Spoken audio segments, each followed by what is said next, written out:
Hello everyone, అందరికీ నమస్తే. ఈరోజు వీడియోలో నేను మైసూర్ బజ్జీని ప్రిపేర్ చేస్తున్నాను. చాలా సింపుల్. కొన్ని టిప్స్ ఫాలో అవుతూ ప్రిపేర్ చేస్తే ఈ మైసూర్ బోండా స్పాంజీగా భలే టేస్టీగా వస్తుంది. ఫస్ట్ అయితే దీనికోసం నేను ఒక గిన్నెలోకి 1 కప్పు పెరుగుని తీసుకొని అర స్పూను వంట సోడాని యాడ్ చేస్తున్నాను. దీనిలోకి అయితే వంట సోడా కొంచెం ఎక్కువగానే పడుతుంది.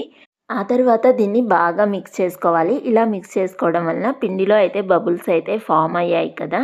ఇప్పుడు దీనిలోకి 1 టీ స్పూను జీలకర్రని కూడా యాడ్ చేసుకొని ఒకసారి మిక్స్ చేసుకొని, ఏ కప్పుతో అయితే పెరుగుని తీసుకున్నామో అదే కప్పుతోటి 3 కప్పుల మైదా పిండిని తీసుకున్నాను. అలాగే 1 స్పూన్ సాల్ట్ని వేసుకొని జస్ట్ 1 టైము మిక్స్ చేసుకోవాలి. ఆ తర్వాత కొద్దిగా వాటర్ని యాడ్ చేసుకుంటూ గడ్డలు లేకుండా పిండిని అయితే బాగా మిక్స్ చేసుకోవాలి.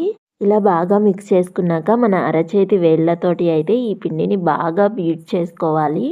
ఇలా చేయడం వలన పిండి లోపల గాలి ఏర్పడి మన బోండాలు అయితే స్పాంజీగా చాలా టేస్టీగా అయితే వస్తాయి. ఇంకా ఆ తర్వాత ఈ పిండి మీద అయితే మూత పెట్టి ఒక 4 గంటలు అయితే పక్కన పెట్టేద్దాము. 4 గంటల తర్వాత అయితే పిండి పొంగింది కదా బాగా. ఇలా పొంగడం వలన బోండాలు బాగా పొంగుతూ టేస్టీగా వస్తాయి.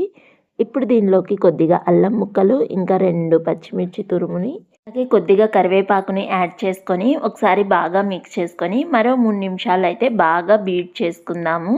ఆ తర్వాత పిడికెడు పిండిని తీసుకొని గిన్నె చివరికి అనుకునేసి వేడిగా ఉన్న ఆయిల్లోకి అయితే డ్రాప్ చేస్తున్నాను. ఇలాగే అన్నిటినీ డ్రాప్ చేసుకున్నాక మంటను మీడియం టు హై ఫ్లేమ్లో పెట్టుకొని వీటిని అయితే ఎర్రగా కాలేంత వరకు అయితే ఫ్రై చేసుకోవాలి. చాలా సింపుల్, స్పాంజీగా భలే టేస్టీగా అయితే వస్తాయి. అన్నట్టు 2 సైడ్స్ తిప్పుకొని ఫ్రై చేసుకున్నాక మనం ప్లేట్లోకి సర్వ్ అవుట్ చేసుకోవడమే. చాలా సింపుల్ కదా. వీడియో నచ్చితే please like, share and subscribe. Bye bye.